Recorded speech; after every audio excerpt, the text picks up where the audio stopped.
우리는 무엇인가를 시작하게 되면, 새롭게 시작하게 되면 뭔가 두렵고 떨리기 시작합니다. 과연 이 일이 잘 될 수 있을까?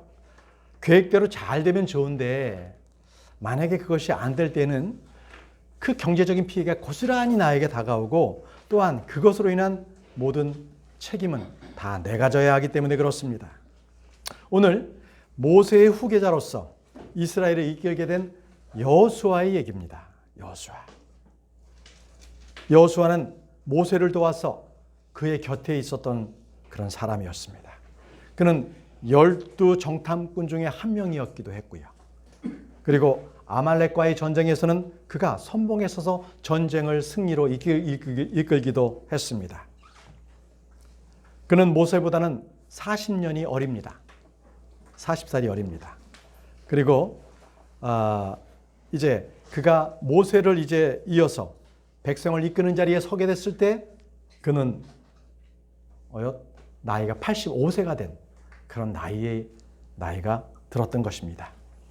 이제 모세는 주님의 명령에 따라서 여호수아에게 안수하고 회중들 앞에 세우며 그들이 보는 앞에서 책무를 주고 모세가 가진 모든 존귀의 일부를 그에게 주라고 말씀하셨습니다.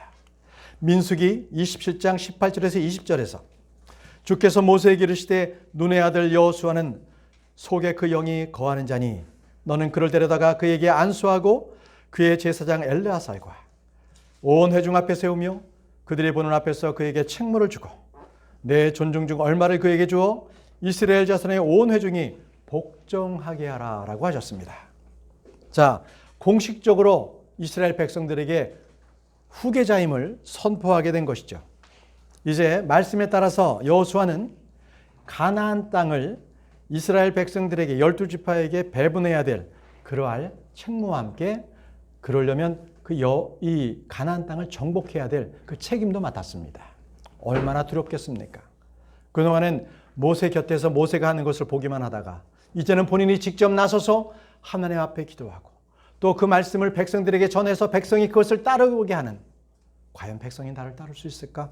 얼마나 그 마음이 두렵고 떨렸겠습니까? 이제 모세로부터 안수를 받은 여호수아는 지혜의 영으로 충만하게 되었고 영적 권위를 가지게 되었습니다. 신명기 34장 9절에 모세가 눈의 아들 여호수아에게 안수하였으므로 그에게 지혜의 영이 충만하였더라. 이스라엘 자손이 주께서 모세에게 명령하신 대로 여호수아의 말에 귀를 기울였더라. 이제는 백성들도 이제는 여호수아에게 귀를 기울이기 시작했습니다. 그에게 순종하기 시작했습니다. 바로 영적 권위가 이제는 모세에게서부터 여호수아에게 넘겨왔던 것입니다. 여러분, 이 권위는 사람이 주는 게 아닌 것을 알 수 있습니다. 오직 하나님께서 사람에게 권위를 부어주십니다. 권위를. 이제 그러면 이전 권위를 부여받았으니까 모든 것이 다 끝난 것인가? 그런데 하나님께서는 아셨어요. 여호수아에게 한 가지가 더 필요한 것을 아셨습니다. 그래서 주님께서는 여호수아를 위해서 모세에게 명령을 다시 한번 하셨습니다. 바로 그에게 용기를 북돋워줘라. 용기가 없다. 이게 말씀을 하신 겁니다. 신명기 1장 38절에 그러나 내 앞에서는 눈의 아들 여호수아는 거기에 들어가느니 그의 용기를 북돋으라. 그의 용기를 북돋으라. 그가 이스라엘로 하여금 그 땅을 상속하게 하리라. 자, 용기를 북돋아주고 그 땅을 상속하게 그렇게 하라고 그에게 용기를 주라고 주님께서 말씀하셨습니다. 여호수아는 주께 받은 명령이 이스라엘로 하여금 바로 가나안 땅을 상속받게 하는 것이었습니다. 주님은 계속해서 여호수아에게 책무를 주시면서 그를 강건하게 하라. 그러면서 용기를 북돋아 주셨습니다. 신명기 3장 28절에도 말씀이 기록되어 있죠. 오직 너는 여호수아에게 책무를 주고 그의 용기를 북돋아 주며 그를 강건하게 하라. 그가 이 백성 앞에서 건너가 그들로 하여금 내가 볼 땅을 상속하게 하리라 하셨느니라. 모세는 이스라엘 백성들을 이집트로부터 불러내어 왔습니다. 그렇다면 여호수아는 이제부터 백성들에게 바로 가나안 땅으로 들어가게 하는 그 책무를 맡게 된 것입니다. 모세는 백성들에게 계속적으로 그 말씀을 선포했습니다. 그리고 여호수아에게는 그 책무를 부여했습니다. 신명기 31장 7절 말씀에 또 모세가 여호수아를 불러 온 이스라엘의 눈앞에서 그에게 이르되 마음을 강하게 하고 크게 용기를 내라. 마음을 강하게 하고 크게 용기를 내라. 내가 반드시 이 백성과 함께 주께서 그들의 조상들에게 주시라고 명령하신 땅에 들어가 그들로 하여금 그 땅을 상속하리라. 그 땅을 상속하시라. 굉장히 중요한 역할을 맡았습니다. 이제 모세가 여호수아에게 하나님의 말씀을 전했던 것처럼 그것은 사명이었습니다. 그렇다면 우리에게도 주님께서 분명히 주신 사명이 있습니다. 우리가 믿음 생활하면서 주님께서는 과연 나에게 무슨 사명을 주셨습니까? 지체를 섬기는 일, 복음을 전하는 일, 교회를 세우는 일 등 나에게 주신 사명을 한번 생각해 보시기 바랍니다. 하나님께서는 여호수아에게 마음을 강하게 하라, 크게 용기를 내라 하면서 그가 받은 사명에 대해서 굳게 일을 할 수 있도록 그에게 말씀을 해줬습니다. 신명기 31장 23절에도 그분께서 또 눈의 아들 여호수아에게 책무를 주시며 이르시되 내가 이스라엘 자손을 내가 그들에게 맹세한 땅으로 데려가리니 마음을 강하게 하고 용기를 내라. 내가 너와 함께 하리라. 이렇게 말씀하셨습니다. 마음을 강하게 하라. 크게 용기를 내라. 내가 너와 함께 하리라. 여러분, 여기서 내가 너와 함께 하리라는 이 말씀은 주님께서 우리에게 주시는 가장 복된 말씀입니다. 내가 너와 함께 하리라. 주님은 이삭에게 창세기 26장 3절에도 말씀하셨죠. 이 땅에 머무르라. 내가 너와 함께하고 내게 복을 주리라. 주님께 함께 있는 자는, 주님께서 함께하는 자는 그에게 복이 있습니다. 주님께서는 야고보에게도 말씀하셨습니다. 창세기 28장 15절에 또 보라. 내가 너와 함께 있어. 내가 너와 함께 있어. 내가 가는 모든 곳에서 너를 지키며 너를 이 땅으로 다시 데려오리라. 내가 내게 말한 것을 행할 때까지 너를 떠나지 아니하리라 하시니라. 자, 야곱이 바단 아람에서 외삼촌 삼촌에게 완전히 속박되어서 10번의 급여를 계속적으로 바뀜을 당하고 있었을 때도 주님께서는 약속하셨습니다. 창세기 31장 3절에 내 조상들의 땅으로 내 친척에게로 돌아가라. 내가 너와 함께 하리라. 야곱에게 주님께서는 힘이 되어 주셨습니다. 내가 너와 함께 하리라. 그래서 야곱은 모든 인생의 숱한 어려움 속에서도 숱한 고난 가운데서도 주님을 의지할 수 있었습니다. 이 약속을 받아들였습니다. 그렇습니다. 주님과 함께 했을 때 그에게는 모든 복된 것들과 그리고 어려움이 없습니다. 모세가 파라오에게 주의 말씀을 전했을 때에도 그는 두려워했었습니다. 그럼에도 불구하고 주님께서는 내가 반드시 너와 함께 하리라라고 모세를 용기를 북돋아 줬던 것입니다. 오늘 여호수아에게도 주님께서 동일하게 말씀하셨습니다. 내가 너와 함께 하리라. 여러분에게도 하나님께서 말씀하고 계십니다. 내가 너와 함께 하리라. 너와 함께 하리라. 겁내지 마십시오. 두려워하지 말기를 바랍니다. 이토록 내가 너와 함께 하리라. 이 말씀이 이제 여호수아에게는 힘이 되었어요. 이제 남은 것은 여호수아의 의지만 남았습니다. 그에게는 내가 잘할 수 있을까? 이 모든 것에 대한 책무를 받았고 이제 주님으로부터의 모든 능력과 권위를 받았는데 이제 내가 한 걸음 한 걸음 걸을 때마다 이것을 잘할 수 있을까? 이것에 대한 그는 두려움이 있었습니다. 그럴 때 주님께서는 강하고 담대하라고 했습니다. 강하고 담대하라. 강하고 담대하라. 우리는 주님께서 우리에게 주신 말씀이 있습니다. 우리는 강하고 담대해야 합니다. 그 말씀이 나와 함께 있는 이상 우리는 두려워할 필요가 없는 것입니다. 만약에 우리가 하나님의 말씀을 믿고 있음에도 불구하고 우리가 두려워하고 있다면 그것은 우리는 한순간에 마귀의 올무에 걸려서 마귀의 종노릇에서 파멸의 길로 우리 스스로 걷는 그러한 일들이 벌어질 수밖에 없는 겁니다. 강하고 담대하라. 이 명령은 얼마나 중요했던지 여호수아기 1장에서만 4번이나 반복된 말씀입니다. 강하고 담대하라. 이 명령은 신명기서를 통해서도 모세에게도요. 똑같이 그가 어려워했을 때 강하고 담대하라고 주님께서 말씀하셨습니다. 신명기 31장 6절 말씀에 마음을 강하게 하고 크게 용기를 내라. 이 크게 용기를 내라가 담대하랍니다. 담대하라. 두려워하지 말라. 그들을 무서워하지 말라. 주 내 하나님은 곧 너와 함께 가시는 그분이시니라. 그분께서 너를 떠나지 아니하시며 너를 버리지 아니하시리라 하시니라. 여러분, 이 명령이 떨어졌을 때 우리는 분명히 선택을 해야 됩니다. 이 말씀대로 옳은 길을 행할 것인가? 아니면 잘못된 길로 갈 것인가? 아니면 그분의 말씀에 대해서 순종할 것인가? 그분의 말씀을 존중할 것인가? 그렇지 않을 것인가? 우리는 항상 말씀의 선택의 기로에 서게 됩니다. 그러나 우리는 항상 내가 할 수 있는 최선의 말씀을 부여잡고 그렇게 가야 합니다. 여러분, 어떤 대가를 치르더라도 옳은 일이 있다면, 옳은 일이라면 그것을 해야만 합니다. 용기란 무엇입니까? 용기란 것은 앞으로 일어날 어렵고 두려운 일이 있을지라도 그럼에도 불구하고 옳은 일을 행할 수 있는 것, 이것이 바로 용기입니다. 용기입니다. 용기란 가치 없고 그리고 악한 일을 하는 것이 용기가 아닙니다. 언제든지 선한 일에 대해서 내가 그 일에 대해서 응당, 어떤 일이 있더라도 이 옳은 일을 행하고야 말겠다. 이것이 바로 용기인 것입니다. 성경에는요, 나쁜 일에 대해서 용기를 가진 민족이 하나 있습니다. 그 민족이 블레셋입니다. 그런데 그들이 용기를 가졌을 때 어떤 일이 벌어졌는지 한번 보시기 바랍니다. 사무엘상 4장 9절입니다. 자기들끼리 얘기하는 거예요. 오 너희 블레셋 사람아, 마음을 강하게 하고 남자답게 행동하여 히브리 사람들이 너희에게 종이 되었던 것 같이 너희가 그들에게 종이 되지 아니하도록 하고 남자답게 행동하도록 싸우라 하니라. 여기서 마음을 강하게 하자 하면서 자기들이 이 전쟁에 나가면서 바로 블레셋 사람들끼리 용기를 북돋아주고 있습니다. 자, 그런데 말이죠.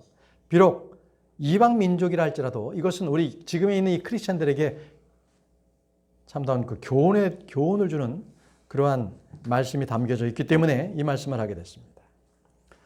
블레셋은요, 이 사람들은 모세와 여호수아가 이 언약궤를 가지고 이렇게 다녔던 그 시절에 이스라엘의 적이 됐던 그런 민족들이 어떻게 패망했는지를 그들은 잘 알고 있었습니다. 그래서 그들은 그럼에도 불구하고 항복하는 대신에 이 남자답게 한번 강하게 한번 행동해보자, 이렇게 한번 싸워보자라고 결단했던 것입니다. 그런데요, 이 전쟁에서 승리는 블레셋 사람들이었습니다. 이는 이스라엘 사람들에게 문제가 있었기 때문이에요. 이스라엘 사람들에게 언약궤가 있었는데요, 이 언약궤를 그냥 우상을 들고 다니시지 하나님의 언약궤를 들고 다니면 되는 줄 알았어요. 그들은 언약궤도 빼앗겼죠. 이토록 블레셋 사람들은 비록 이스라엘 백성 앞에서 패색에 지쳐지는 그러한 암울한 상황에 있음에도 불구하고 우리 강하게 한번 마음을 먹고 한번 남자답게 한번 싸워보자라고 했던 것입니다. 그러면 이것이 우리에게 주는 교훈이 무엇입니까? 고린도전서 16장 13절에서 14절에 우리에게 주시는 말씀입니다. 너희는 깨어 믿음에 굳게 서서 남자답게 행동하며 강건한 자가 되라. 너의 모든 일을 사랑으로 행하라. 강건한 자가 되라, 사랑으로 행하라. 두 말씀을 주셨습니다. 깨어있고 믿음에 굳게 서서 남자답게 행동하고 강건한 자가 되는데 우리 신약 성도들에게 사랑이 없으면 아무것도 아니라는 말씀입니다. 강건하더라도 무례하거나 불친절하게 되면 그것은 안 됩니다. 아무리 그 진리 안에 서 있다 할지라도 사람을 증오하게 되면 절대 안 됩니다. 그래서 우리 그리스도인들은 진리 안에 있되 반드시 사랑으로 해야 합니다. 요즘에 많은 교회들이요, 이런 문제가 있어요. 많은 교회들이 자유주의 신학을 따라서 그들은 은사주의도 좋다고 하고 모든 것을 하나님은 사랑이시다라고만 얘기합니다. 그러다 보니까 그들에게는 진리의 말씀이 결여된 거예요. 이게 문제입니다. 교회는 진리의 말씀이 선포되어야 하고 바로 죄인들에게 당신은 죄인이라는 것을 선포해야 되는데 교인들 떨어져 나갈까 봐 그런 설교가 어느덧 사라져 버렸습니다. 그래서 하나님에 대한 말씀은 항상 잘 될 것이다, 복 주신다, 그리고 그냥 죄인이라는 것은 아예 없어졌어요. 이래서는 안 됩니다. 자, 이제 오늘의 말씀을 보겠습니다. 여호수아서 1장 6절에서 7절 말씀. 마음을 강하게 하고 크게 용기를 내라. 자, 크게 용기를 내라. 아까 말씀드렸죠. good courage. 이것은 담대하라는 말이에요. 담대하라. 내가 이 백성의 조상들에게 맹세하여 그들에게 주겠다고 한 땅을 내가 이 백성에게 상속재산으로 나눠주리라. 오직 너는 마음을 강하게 하고 심히 용감한 자가 되어 내 종 모세가 내게 행한 모든 율법대로 지켜 행하고 그것을 떠나 오른쪽으로나 왼쪽으로나 치우치지 말라. 그리하면 내가 어디로 가든지 형통하리라. 이렇게 했습니다. 자, 우리에게 필요한 용기는 일반적인 용기가 아니라 바로 선한 용기입니다. 굿 컬리지입니다. 이것을 담대하다라면 담대하다. 담대하라. 그렇습니다. 우리는 그리스도의 군사들입니다. 우리에게 담담이 없다면 우리는 전쟁을 치를 수가 없습니다. 하나님의 말씀을 신뢰하시고 그 말씀을 기쁨으로 받아들여 우리는 싸워야 합니다. 다윗도요, 성전 건축을 앞두고 그 아들 솔로몬에게 이렇게 명령했습니다. 그때 내가 만일 주께서 이스라엘에 관하여 모세에게 명하신 법규와 판단의 법도를 이루려고 주의를 기울이면 형통하리니 마음을 강하게 하고 크게 용기를 내어 두려워하지 말며 놀라지 말지어다. 역대상 22장 13절 말씀입니다. 여러분, 우리는 그리스도인으로서 그냥 강건하게만 하면 안 됩니다. 주 안에서 그 강력한 권위 안에서 강건해야 합니다. 또 예수 그리스도의 그 은혜 가운데 있어야 합니다. 디모데후서 2장 1절에 그러므로 내 아들아 너는 그리스도 예수님 안에 있는 은혜 안에서 강건한 자가 되고 라고 말씀하셨습니다. 강건한 자가 되고 오늘 여호수아서 1장 6절에서 7절 말씀에 주님께서는 여호수아에게 두 가지를 명령을 하셨습니다. 하나는 전체적으로 모든 백성들에게 함께 명령해 낼 것이고 또 하나는 개인적인 여호수아에게 하신 말씀입니다. 첫 번째가 모든 백성, 이 백성에게 상속재산을 나누어 주라는 것은 전체적으로 들어야 할 명령이었고 모든 율법을 지켜 행하라는 것은 여호수아 개인에게 주신 말씀입니다. 여기서 중요한 일이 있습니다.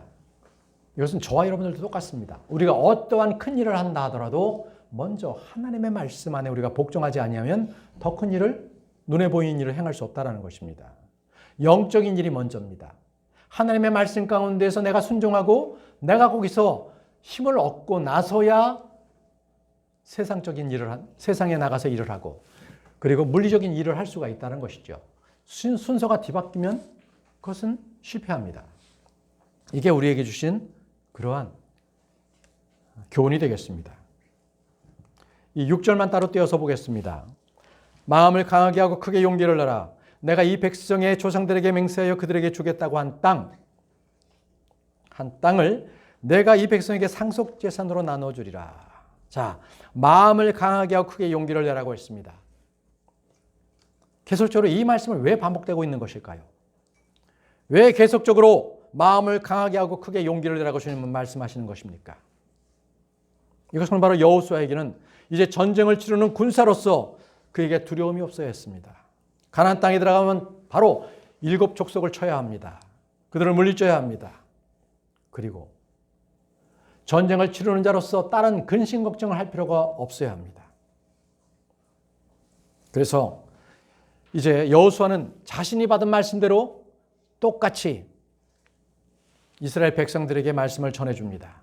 여호수아기 10장 25절에 여호수아에게 그들에게 이르되 두려워하지 말고 놀라지 말며 마음을 강하게 하고 크게 용기를 내라. 너희와 싸우시는 너희의 모든 원수에게 주께서 이같이 하시리라고. 여러분, 복음을 먼저 전해 들은 사람은 복음으로써 다른 사람들에게 그 은혜를 나눠줘야 합니다. 모세는 여호수아에게 나눠줬죠. 여호수아는 이스라엘 백성들에게 나눠줬습니다. 그래서 그들은 동일한 마음으로 그 말씀으로 은혜를 받았고요. 마음을 강하게 하고 크게 용기를 낼 수가 있었던 것입니다. 7절 말씀을 보겠습니다. 오직 너는 마음을 강하게 하고 심히 용감한 자가 되어 내 종 모세가 내게 명령한 모든 율법대로 지켜 행하고 그것을 떠나 왼쪽으로나 오른쪽으로나 오른쪽으로나 왼쪽으로나 치우치지 말라. 그리하면 내가 어디로 가든지 형통하리라. 자, 여호수아가 전쟁에 나가서 적을 무찌르는 것 이전에 먼저 해야 될 일이 있습니다. 그것은 바로 모세의 율법대로 지켜 행하라는 것이었습니다.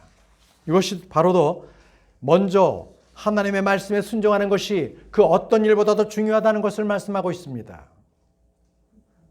그렇기 때문에 우리는 항상 주의 말씀을 먼저 지켜 행해야 합니다.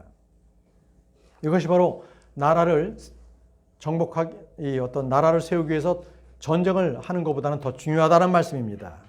여러분, 우리는 이 말씀을 통해서 돈을 버는 것보다, 공부하는 것보다 우리가 먼저 해야 할 일은 주의 말씀에 순종하는 것이 먼저라는 것입니다. 집안일 가사를 하는 것이나 내가 나의 사업을 하는 것이나 그거보다 먼저, 또 내가 집에 가게 되면 가장 먼저 보는 것, TV 채널을 킨다든지 인터넷, 유튜브를 먼저 보는 것에 대해서 그것이 먼저가 아니라 먼저 주의 말씀이 먼저라는 겁니다. 그렇기 때문에 우리가 가장 먼저 구해야 할 것은 하나님의 왕국과 그분의 의입니다. 마태복음 6장 33절에 오직 너희는 첫째로 하나님의 왕국과 그분의 의를 구하라. 그리하면 이 모든 것을 너에게 더하시리라고 말씀하셨습니다. 예, 뒤에 손님이 오셨는데요. 누가 좀 나가주시기 바랍니다. 자, 계속 말씀을 보겠습니다. 자, 이렇게 하면 우리가 해야 할 일들을 주님께서는 자동적으로 더해 주신다고 말씀하셨습니다. 여러분, 먹고 살만하니까 하나님의 왕국을 찾는 것이 아닙니다. 먹고 살만해서 우리는 하나님을 찾는 것이 아니라 하나님의 왕국과 그분의 의를 먼저 찾아야 그 이후에 먹고 사는 일이 해결이 된다는 것입니다. 계속적으로 7절 말씀을 보시죠. 내 종 모세가 내게 명령한 모든 율법대로 지켜 행하고 그것을 떠나 오른쪽으로나 왼쪽으로나 왼쪽으로나 치우치지 말라. 이 말씀은 주의 말씀을 지켜 행하라는 것입니다. 주의 말씀을 지켜 행할 때에 그는 왼쪽으로나 오른쪽으로나 치우치지 않게 된다는 것입니다. 주의 말씀을 따를 때에 내 육신을 따르지 않고 세상을 따르지 않고 마귀를 따르게 된다는 말씀이십니다. 자, 여호수아기 1장 8절 말씀을 보겠습니다. 너는 이 율법책을 내 입에서 떠나지 말게 하며 밤낮으로 그것을 묵상하여 그 안에 기록된 모든 것에 따라 지켜 행하라. 그리하면 내가 내 길을 형통하게 하며 또한 크게 성공하리라. 여러분, 율법대로 지켜 행하기에 앞서 해야 될 일이 무엇입니까? 먼저 율법책을 너의 입에서 떠나지 않게 하라고 말합니다. 밤낮으로 묵상합니다. 말씀을 입에서 떠나지 않게 한다는 것은 계속적으로 이 말씀을 입에서 읽으라는 것입니다. 보통 우리는 책을 읽을 때 눈으로 읽습니다. 눈으로. 그러나 예전 사람들은요, 시조를 읊을 때도 그랬지만 소리를 내어서 읊조렸습니다. 소리를 냈습니다. 이게 올바른 방법입니다. 소리를 내어서 읽을 때에 내 입술이 말을 하게 되고 내 눈이 그것을 읽게 되고 또 내 귀가 그것을 듣게 되고 내 생각에 그것이 도달하게 된다는 거예요. 그래서 성경을 읽을 때 가장 좋은 방법은 소리 내어 읽는 것입니다.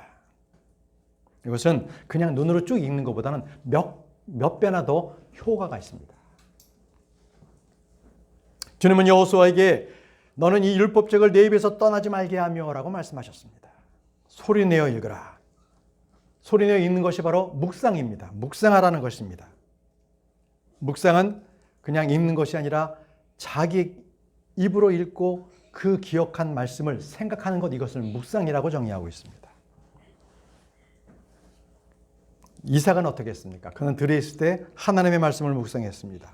다윗은요, 주의 율법을 주야로 묵상했습니다. 그렇게 그들은 복 있는 사람이 되었죠. 마찬가지입니다. 우리도 하나님의 말씀을 묵상할 때 복 있는 사람이 되는 것입니다. 우리가 책을 읽는 것들도요, 이 엉덩이에 앉아서 이렇게 바짝 앉아서 계속 하나님의 말씀을 읽는 것, 이것도 습관이거든요. 처음에는 30분을 못 앉아 있어요. 엉덩이에 쥐가 나서. 그런데 그것을 계속 해보십시오. 그렇게 했을 때 1시간도 앉아 있을 수 있고 2시간도 넉넉히 앉아 있을 수 있습니다. 묵상하는 건 마찬가지입니다. 매일매일 하나님의 말씀을 묵상하시기 바랍니다. 주제를 정하고 또는 말씀을 순차적으로 늘 말씀을 묵상하고 그렇게 하루를 지낼 때의 영적인 유익이 우리에게 있는 것입니다.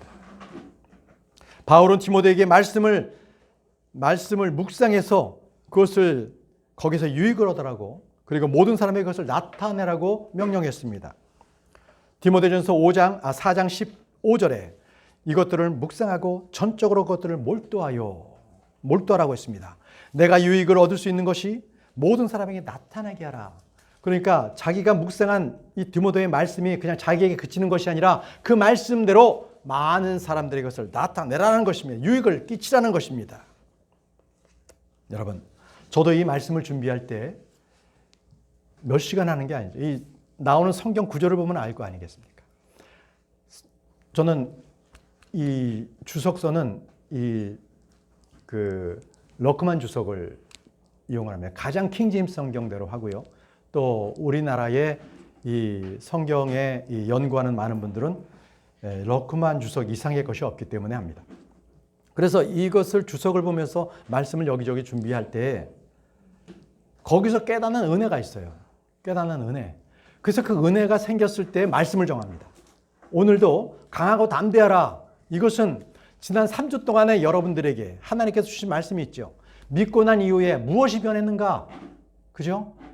우리의 혼의 구원을 받았고 그리고 영이 거듭났고 몸의 구속을 이제 앞으로 잊게 되고 그리고 영적 할례를 받았고 우리가 배웠잖아요. 그랬을 때 그것이 우리에게 주시는 유익이 이제는 세상에 나가서도 또 우리가 말씀을 통해서도 강하고 담대하라. 이 말씀을 주님께서 주시더라고요.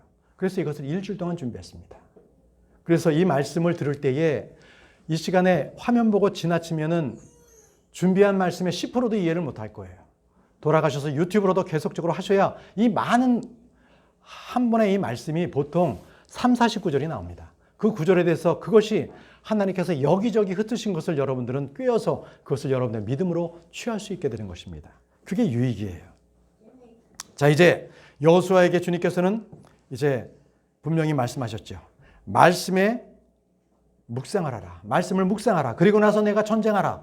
그랬을 때 내가 모든 전쟁에 승리를 주시겠다는 것입니다. 여호수아기 1장 8절 말씀에 그리하면 내가 내 길을 형통하게 하며 또한 크게 성공하리라. 바로 여호수아가 성공하느냐 실패하느냐는 바로 말씀의 묵상에 있습니다. 말씀의 묵상. 오늘날 이 교회는요. 이 성공의 여부를 교회가 크다. 성도들이 많이 온다. 이런 걸로 성공 여부를 따지는데요. 우리 독립침례교회는 그렇지 않습니다. 우리는 성도 한 분이 계셔도 그분이 올바른 말씀에서 바로 섰다. 큰 믿음을 가졌다. 바로 그것이 그에게는 그 목회에서는 성공한 겁니다. 교인의 숫자가 중요한 게 아닙니다. 여러분들이 그리스도의 군사가 되어서 한 분 한 분이 올바른 말씀으로 섰을 때 바로 그 교회가 하나님께서 기뻐하시는 교회가 되는 것입니다. 우리는 그래서 성공이라는 것을 이렇게 정의합니다. 하나님의 뜻대로 믿음으로 의롭게 경건하게 사는 그런 성도님들이 계시는 것, 그건 성공한 겁니다. 세상과 타협하지 않고 분리하는 그런 성도님들, 그분들이 성공한 겁니다. 세상의 기준에 속하지 않고 성경의 기준대로 모든 생각과 자기의 뜻을 합하여서 그 말씀에 따라 행하는 사람, 그 사람이 성공한 사람입니다. 여러분, 그러기 때문에 우리는 이 세상의 땅의 방식에 따라 사는 것이 아니라 하늘의 방식대로 우리는 살고자 하는 사람들입니다. 바로 그들이 이 땅에서 성공한 사람들이고 주 예수 그리스도 앞에서 그는 칭찬받을 자들입니다. 생각해 보십시오. 침례자 요한은 말씀을 선포하고 얼마 되지 않아서 헤로드에 의해서 목이 잘렸죠. 그러면 그의 생이 비참한 것입니까? 그의 인생이 실패한 것입니까? 그렇지 않습니다. 그의 인생은 성공했습니다. 굿 석세스입니다. 성공한 겁니다. 바울은 어땠습니까? 그는 로마 감옥에 갇혔고 결국은 목베임을 당해서 죽었습니다. 그러면 그가 실패한 사람일까요? 그렇지 않습니다. 그는 자기를 이렇게 기록했습니다. 디모데 후서 4장 7절에 내가 선한 싸움을 싸우고 나의 달려갈 길을 마치고 믿음을 지켰은즉. 바로 그렇습니다. 바울이 크게 성공한 사람입니다. 여러분, 우리는 여호수아기 1장 9절 말씀을 통해서 하나님께서 우리와 함께 하시고 또 크게 담대하라는 이 말씀을 통해서 우리는 성공할 수 있습니다. 내가 내게 명령하지 아니하였느냐. 마음을 강하게 하고 크게 용기를 내라. 담대하랍니다. 굿 커리지. 크게 용기를 내라는 담대하라. 두려워하지 말며 너는 놀라지 말라. 이는 내가 어디로 가든지 주 내 하나님이 너와 함께 하시느니라 하시니라. 주 하나님이 너와 함께 하시느니라. 말씀을 기억해 보세요. 8절에서는요. 명령을 행하셨거든요. 율법 안에 있어라. 그러더니 9절에서는 담대하라는 말씀, 이 말씀을 주시지 않습니까? 연관이 있는 거예요. 하나님의 말씀은 허튼 게 없더라고요. 자, 주님께서는 이제 말씀에 선 사람들에게 담대함을 가지는 방법을 제시해 주십니다. 담대함을 가지는 것. 오늘은 여러분들에게 말씀을 통해서 담대함을 가지는 것 4가지 방법을 말씀드리고 마치도록 하겠습니다. 말씀을 통해 담대함을 가지는 법 첫 번째, 8절 말씀을 그대로 인용합니다. 여호수아 1장 8절 말씀입니다. 말씀이 입에서 떠나지 않게 하시면 됩니다. 뭐라고요? 말씀이 입에서 떠나지 말게 하라. 8절에 이 율법책을 내 입에서 떠나지 않게 하고라고 했습니다. 성경을 묵상하라는 겁니다. 성경을 묵상하라. 눈으로만 쭉 읽지 말고 소리내어 읽으시기 바랍니다. 사도행전 20장 32절 말씀에 이제 형제들아 내가 너희를 하나님과 그분의 은혜의 말씀에 맡기노니 이 말씀이 너희를 능히 든든히 세워 거룩히 구별된 모든 자들 가운데서 너에게 상속유업을 주리라. 여러분, 여러분들께서 말씀을 하실 때도 대화를 나눌 때도 하나님의 말씀으로 대화하십시오. 하나님의 말씀은 능력이 있습니다. 전도할 때도요. 나의 지식이나 세상적 지식을 가지고서 전도하지 마세요. 그러면 능력이 없습니다. 오직 하나님의 말씀을 그대로 전하십시오. 그랬을 때 능력이 발휘되고 나타나고 그 혼이 구원을 받게 되는 겁니다. 놀라운 역사가 일어나는 거죠. 성경 말씀으로 말할 때 그때만이 용기를 가질 수가 있다는 거예요. 보시오. 역대하 31장 4절에요. 또 예루살렘에 거하던 백성에게 제사장들과 레위 사람들의 몫을 주도록 명령하여 그들이 주의 율법 안에서 용기를 얻게 하니라. 주의 율법, 하나님의 말씀 안에서 용기를 얻는다는 거예요. 여러분들께서 살아가는 데 있어서 힘이 없고 어렵고 지치십니까? 말씀으로 돌아오십시오. 하나님의 말씀을 내 마음 가운데에서 그것을 심었을 때 그는 용기를 얻게 됩니다. 자, 두 번째입니다. 두 번째는 말씀을 묵상하라는 것입니다. 첫 번째가 입에서 떠나지 않게 하라는 것이고요. 두 번째가 말씀을 묵상함으로써 담대함을 얻으라는 것입니다. 8절에 밤낮으로 그것을 묵상하여 라고 했습니다. 묵상은요, 힌두교나 불교에서는 명상이 아닙니다. 묵상은 명상처럼 어떤 수동적인 상태에서 도달하기 위해서 유체 이탈을 실시하는 그러한 노력이 아닙니다. 묵상은 하나님의 말씀을 읽고 그 말씀을 내 마음 가운데 심어 놓는 것. 그리고 그 말씀을 생각해서 다시 한번 그 말씀에 나를 맞추어서 행동하는 것. 이게 묵상입니다. 묵상. 묵상은요, 말씀에 따라 주께 소망을 두는 것을 말합니다. 그렇기 때문에 주를 바라면서 크게 용기를 내라고 말씀하십니다. 시편 27편 14절 말씀에 주를 바라며 크게 용기를 낼지어다. 이게 묵상한 자들의 특징입니다. 주를 바라게 되고 크게 용기를 내게 됩니다. 묵상하는 자들.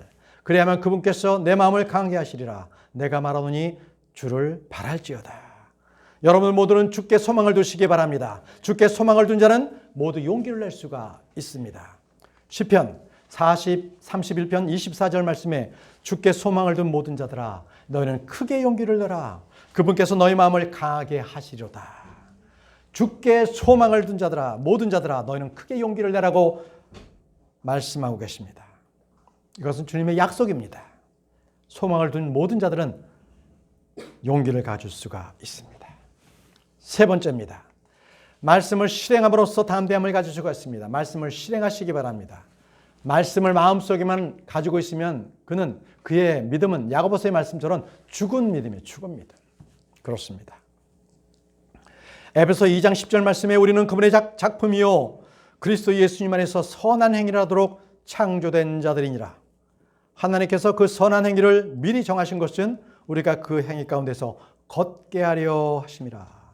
우리가 그 행위 가운데서 걷게 하려 한다. 걷는다는 것이 무엇입니까? 생활한다는 것입니다. 생활한다. 킹제임스 성경만이 아주 정확하게 걷다. 이것은 그 당시에 생활한다. 이 말로 walk 이렇게 되어 있습니다. 우리는 그분의 작품입니다. 하나님께서 새롭게 창조하신 그러한 창조물입니다. 예수 그리스도께서는 이 모든 창조물의 첫 열매가 되셨죠. 처음 나신 분이십니다. 우리는 그분으로부터 따라서 지음을 받았습니다. 에베소 4장 24절에 또 너희가 하나님을 따라 의와 참된 거룩함으로 창조된 새 사람을 입을 것을 가르침을 받았으니라고 말씀하십니다. 크리스천은요, 예수 그리스도에 따라서 그 형상에 따라서 새롭게 형성된 창조물들입니다. 그런데 이 새로운 창조물들이 어떻게 과거에 내 겉옷을 입고 육신의 욕망을 따라 살 수가 있겠습니까? 이제는 그분의 말씀에 따라서 걸으시기 바랍니다. 그분의 말씀에 따라 행하시기 바랍니다. 여러분, 우리는요, 저와 여러분들은 구원을 받았다면 그리고 끝이 아닙니다. 이제 구원받은 이후부터는 우리는 선한 행위를 하도록 창조되었다고 말씀을 하고 있습니다. 선한 행위를 하도록.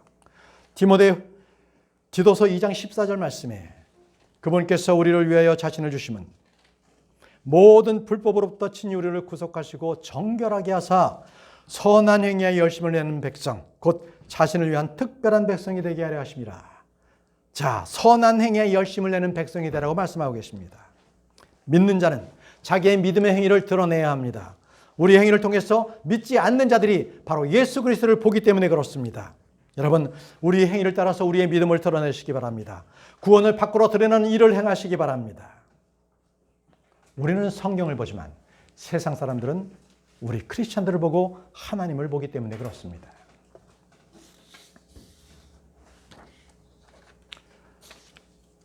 야고보서 1장 22절에 오직 너희는 말씀을 행하는 자가 되고 듣기만 하여 너희 자신을 속이는 자가 되지 말라라고 말씀하셨습니다. 여러분, 말씀을 들으셨습니까? 들었다면 행하는 자가 되십시오. 행하지 않는다면 그는 자신을 속이는 자가 되는 겁니다. 죽은 믿음이 되는 것이죠. 그렇기 때문에 우리는 말씀을 듣는다는 것, 이것은 행한다는 것입니다. 그 말씀에 순종한다는 것, 이것까지 포함이 되는 것이 말씀을 듣는다는 거예요. 말씀을 듣는다는 것은 읽고 끝나는 것이 아니라 그 말씀에 나를 맞추어 살겠습니다라고 고백하는 것입니다. 그런 사람만이 오늘 말씀대로 그리하면 내가 내 길을 형통하게 하며 크게 성공하리라, 이 말씀에 합치된 사람입니다. 미국에 가면 밥 존스라는 대학이 있습니다. 신학대학부터 시작됐고 지금은 종합대학이 아주 유명한 대학이죠. 이 밥 존스 대학을 설립한 이 밥 존스 시니어라는 사람이 성공이란 이렇게 정의했습니다. 성공이란 무엇인가? 하나님께서 나에게 원하시는 일을 찾고 그 일을 행하는 것, 이것을 성공이라고 규명했습니다. 하나님께서 과연 나를 어떻게 쓰실 것인가? 그리고 그 말씀에 따라서 그 일을 행할 수 있는 사람, 그 사람이 성공한 사람이라고 그렇게 말했습니다. 여러분, 저는 삼성그룹을 다녔습니다. 그러나 삼성그룹에 있었던 그 후계자도 결코 행복한 삶을 살지 못하고 있습니다. 여러분, TV에 나오는 많은 연예인들을 보십시오. 그들이 큰 돈을 벌었다고 해서 그들이 행복할까요? 저는 그렇지 않다고 생각합니다. 그들은 여전히 영적으로 비참한 패배자로 살고 있습니다. 예수 그리스도가 없으면 그들은 패배자입니다. 다윗은요, 그래서 하나님의 말씀의 즐거움을 묵상함으로써 그 의인이 어떻게 되는지에 대해서 시편 1편에 이렇게 기록하고 있습니다. 다윗의 기록입니다. 그는 주의 율법을 기뻐하며 그분의 율법을 밤낮으로 묵상하는도다. 그는 무리는 강가에 심은 나무 곧 제철에 열매를 맺는 나무 같으며 그의 잎사귀 또한 시들지 아니하리로다. 그가 하는 것은 무엇이든지 형통하리로다. 다윗은 예언자였습니다. 하나님의 말씀에 따라서 이 말씀을 예언했죠. 그렇기 때문에 성공이라는 것, 이것은 꼭 열매 맺음과 연관이 되어 있습니다. 잎사귀가 시들지 않고 푸른 초장이 있으면 그 나무는 열매를 맺습니다. 여러분, 요한복음 15장 말씀처럼 여러분들은 열매를 맺으시기 바랍니다. 많은 열매를 맺으시기 바랍니다. 더 많은 열매를 맺으시기 바랍니다. 그렇게 하기 위해서 말씀 안에 거하시고 말씀을 묵상하시고 그것을 실행하는 여러분들이 되시기 바랍니다. 내가 어디로 가든지 주 내 하나님이 너와 함께 하느니라 하시니라. 여호수아는 이제 가나안 땅으로 들어갈 때 강한 용기가 필요했습니다. 두려워하거나 놀라지 않는 그의 이유를 주님께서는 언제나 내가 너와 함께 한다고 말씀하시기 때문입니다. 여러분, 모세와 함께 하듯이 여호수아에게 함께했던 하나님께서 놀라운 결과를 이루어 주셨습니다. 여호수아기 3장 7절 말씀에 주께서 여호수아에게 이르시되 이날 내가 온 이스라엘 앞에서 너를 크게 만들기 시작하여 이날 내가 온 이스라엘의 눈앞에서 너를 크게 만들었다고 말씀하십니다. 그렇습니다.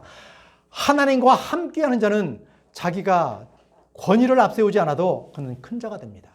모든 사람 앞에 큰 자가 된다는 것입니다. 내가 모세와 함께했던 것 같이 너와 함께할 것을 그들이 알게 하리라.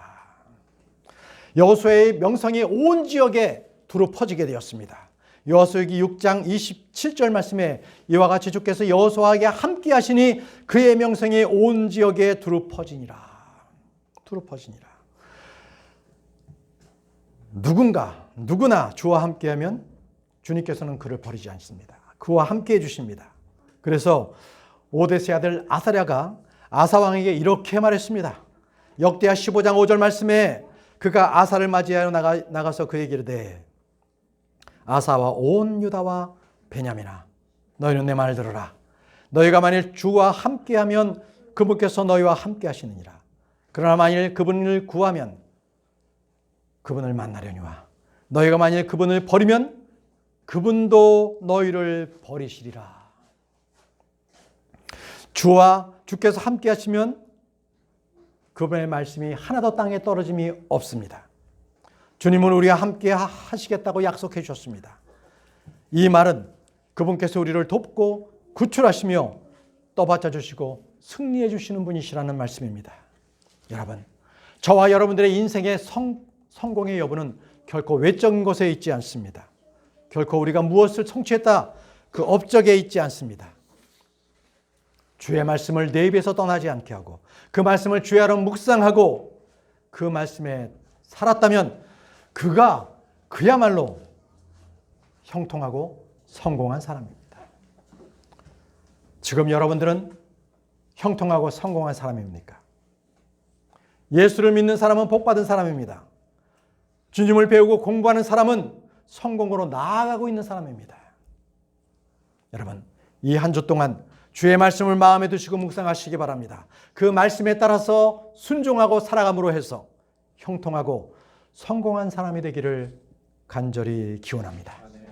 다 같이 자리에서 일어나셔서 찬송가 539장을 찬양하겠습니다.